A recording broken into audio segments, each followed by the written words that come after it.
need a full set of drawings. For a lot, you may not need that. For a lot, you may just need the impact studies and all the rest of the crap. Okay. Back from North Carolina. That's great. When you get back? Happy to be back? Yeah, it's a little higher. Yeah, it's freezing, but still. But we need to get something.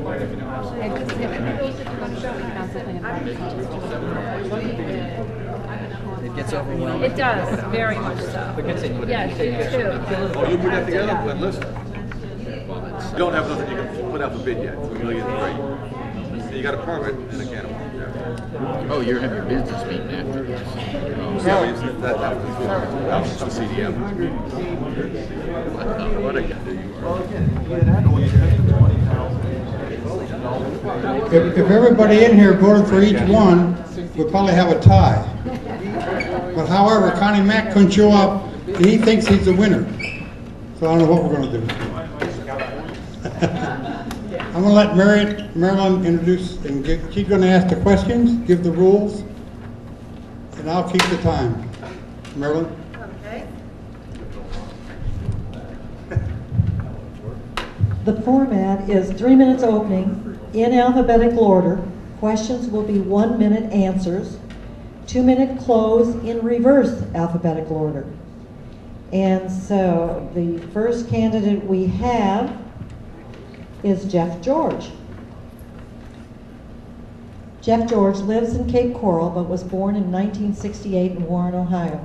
In 1973, his family moved to Fort Myers. He is a graduate of Cape Coral High School and he has a degree from High Tech North in electronic and computer system technologies. Mr. George has as career highlights, he served in the U.S. Army as an electronic intelligence analyst. After 6 years' service, he returned to Southwest Florida and obtained his degree from High Tech North. This degree led to his employment at Air Data Wyman Systems, where he became the U.S. Operations Manager and subsequently the assistant to the CEO. He was also an assistant It's a mouthful. Yes, employed by Lehigh Pulmonary Associates. In 2000, he self-published a storybook and later founded Daylight Moon Productions, Inc., a small television production operation. In 2004, he traveled to Damascus, Syria, to shoot Islam, Seekers of Knowledge, which aired nationally on Bridges TV in 2005. Mr. George is 39 years old, unmarried, and, interesting, became a Muslim in 2003. Thank you. Thanks, everyone. It's great to be here. It's always interesting to come back to this side of Cape Coral, and eventually when you get around all the canals and find the streets you're looking for, it's always a great place to be. As she said, my name is Jeff George, and I am running with no party affiliation to be your next representative for the Florida District 14. If there's one thing that the experience of growing up here in Southwest Florida has really shown me, it's that right now, we the people that actually live here are not being represented in Congress. This is a problem that we not only have here locally with Representative Mack, who unfortunately isn't here tonight and unfortunately isn't around as much as any of us would like, I think. This is a problem we have around the country.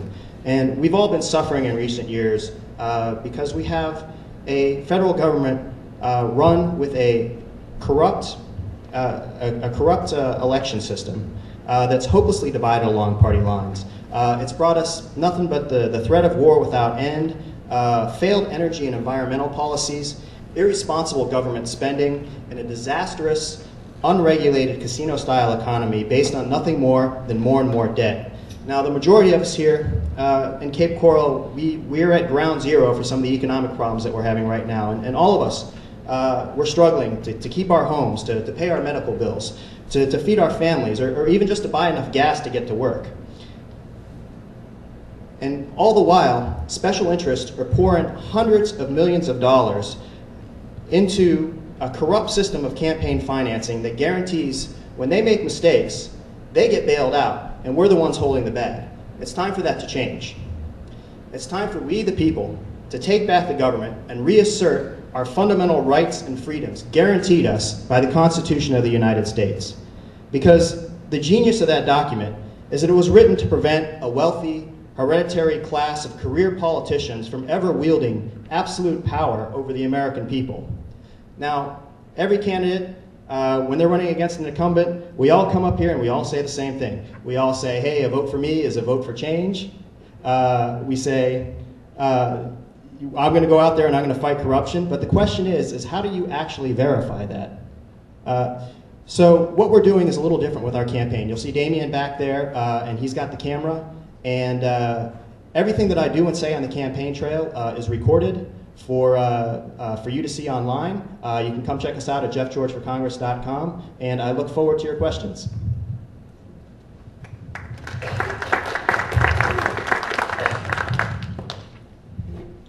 Our next candidate is Robert Neild. He was born in Tampa but has lived in Lee County for most of his life. He graduated from Riverdale High School in 1973, from Edison State College in 1979, and from the University of South Florida in 1984. Of interest, several years ago, he was a disc jockey on WSOR-FM gospel music station. Mr. Neild is an accountant and started his own business, Robert Neild Accounting Services, in 1979, providing bookkeeping and tax preparation services to the growing city of Cape Coral. Mr. Neild is a longtime Kiwanian and vice president of the Cape Coral Kiwanis. In addition, he is assistant administrator of the Florida District Key Club, a Kiwanis affiliate serving high school students. Previously, Mr. Neild has served on the Cape Coral Budget Review Committee and the Lee District School Board Budget Advisory Committee. Since 1975, Mr. Neild has been an active member of the South Gulf Football Officials Association. Mr. Neild ran for the congressional seat in 2004 and 2006. Thank you, Mrs. Stout. I was afraid you were going to tell him how old I was. My name's Robert Neild, and I'm your hometown candidate. I've lived in Lee County since 1956. I probably hunted in a flag pond very close to where we sit right here. My father used to bring me out to Cape Coral to hunt because it was all flag ponds and pine stands and things like that. But of course, Cape Coral's changed a lot since then, and I'm very glad to be here. I've lived in the Cape since 1980, and I'm very comfortable here. I just love this city. I want to make sure that there's a couple of things corrected. I did go to Edison Community College before it became Edison State College, but I didn't get a degree. I transferred my credits to University of South Florida when they had a Fort Myers campus, but I didn't finish that. I got married instead of finishing school. How many times have you heard that? So, and the other thing is I'm too old and fat to referee football anymore, so I'm done with that too. But I ran in 2004 and 2006 because I want to represent you in the United States House of Representatives. That's why I'm running again in 2008. We cannot return the same people to Washington, otherwise things will not change. We'll continue to have an unnecessary war. We'll continue to have a huge deficit that sucks enormous resources out of our economy. Can you imagine the impact that $500, $600 a month would have on a family of four? What would that provide for them? Either a big help towards their daycare or maybe a big help towards their health insurance. But no, that $400, $500, $600 a month is the interest alone on the share of the debt that each family of four owes in this country. We have to change things. We have to provide jobs for our people who have lost jobs. We have to provide retraining for those who have lost jobs in case their jobs have been phased out by technology. Those are the kinds of things that we need to do. Meanwhile, we need to be protected from the terrorists. We need to seek them out where they are, not chasing them down in some country where they are not. Right here at home, if the people of Cape Coral want it and the neighbors want it and they think it's a good idea, as your next congressman, I will be your advocate to try and make the golf club into a United States military cemetery. What a beautiful place that would be. The manicured grounds, only interrupted daily, of course, by a 21-gun salute for our fallen heroes. That could be a really nice thing there if the community and the neighbors want it. And I could be your advocate as your next congressman to do that. There's a lot of things that I want to do to represent you in the United States House of Representatives, and I covet your vote on November 4th. Please vote for me, and I look forward to your questions tonight. Oh, did anybody see Marilyn Stout's obituary in the paper a while back? I was heartbroken. I thought, oh my gosh, my friend has died. But no, she's okay. Good. Thank you. And the information I had on the first two candidates, I'll have to tell you, I Googled their names, and that's where the information was. With Bert, I used an introduction that we used, maybe a year ago at the Fort Myers Republican Women's Club. So let me tell you a little bit about Bert. Senator Saunders was elected to the Senate in 1998 and last served as chairman of the Senate Committees on Social Responsibility, Calendar, and Environmental Preservation and Conservation.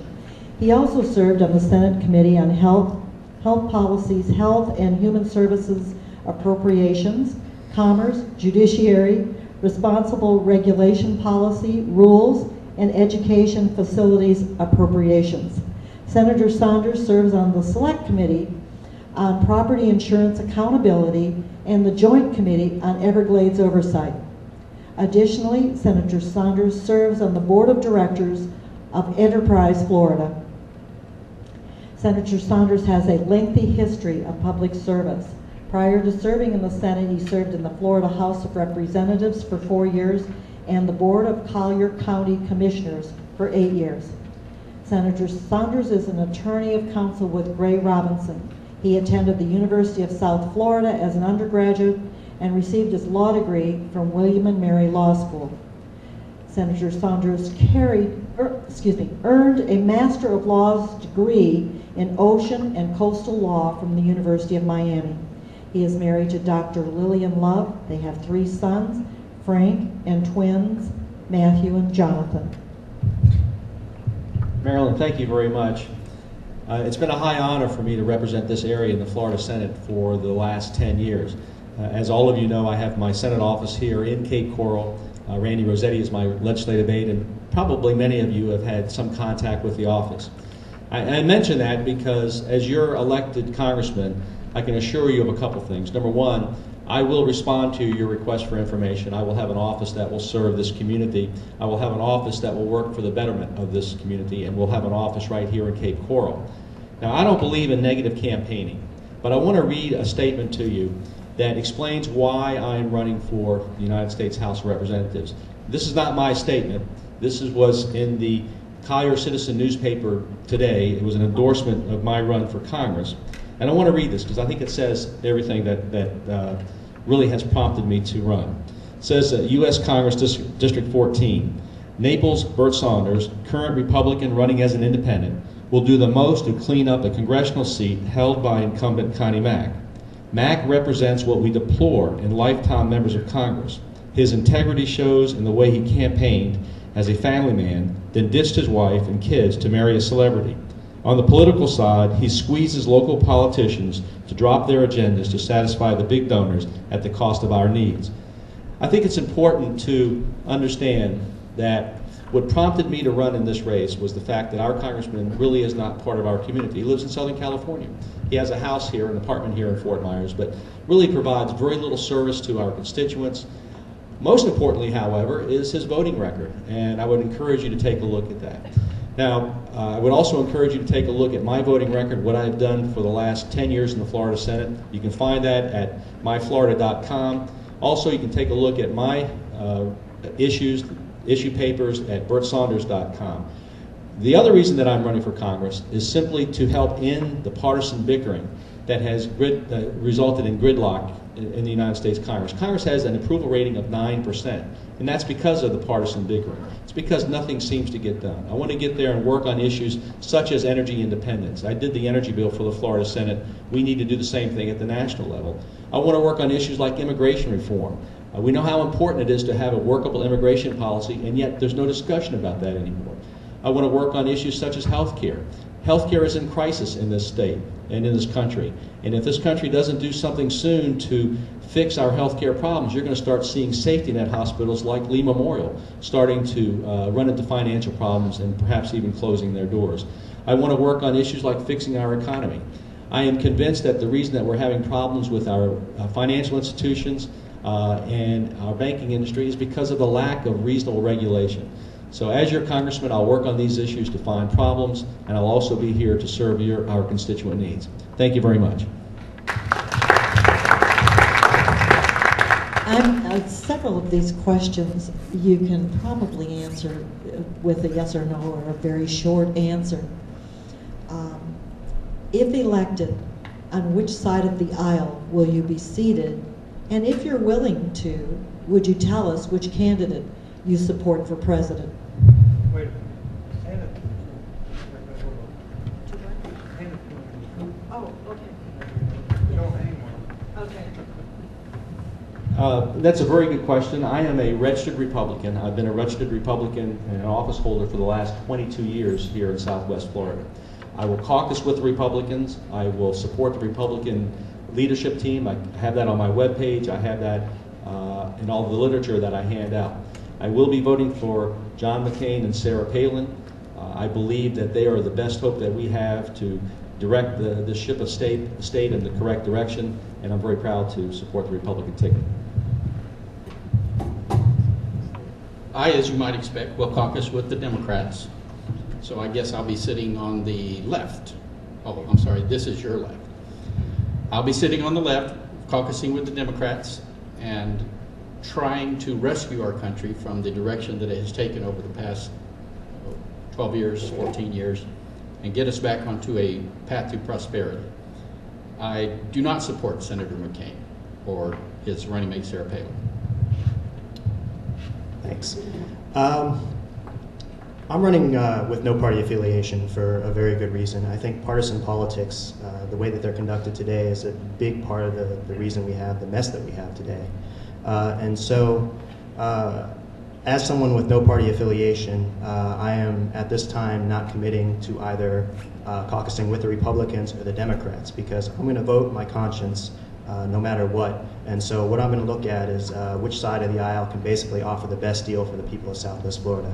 Now, when it comes to the presidential race, again, because I'm running with no party affiliation, I would kind of like to stay out of that fray and concentrate on this race. But Mr. Neal's answer is kind of interesting, and I think it's one of the reasons why I'm not running as a Democrat. If I were affiliated with one party or the other, I would certainly be supporting my party candidate. And I'm concerned with the possibility of another 4 years of a Democratic administration where we have more of this kind of triangulation and this sort of hedging. I don't think it does anybody any credit, and I don't think it helps out the country as a whole.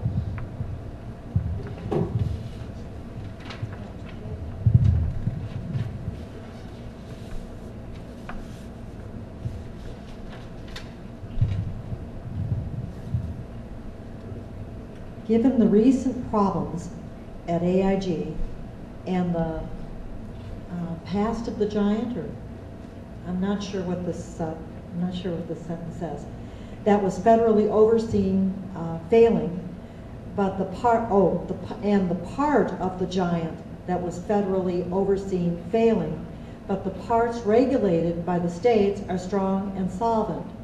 Do you support an optional federal charter many national carriers are advocating? Do you understand the question? I'm not sure that I do. I'm not sure. I'm not sure I understand it, but I can answer it.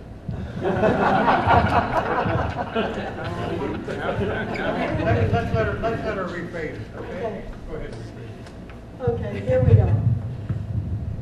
I'm sure probably everyone's heard of the huge problems with AIG and the 85, now almost $100 billion bailout of AIG.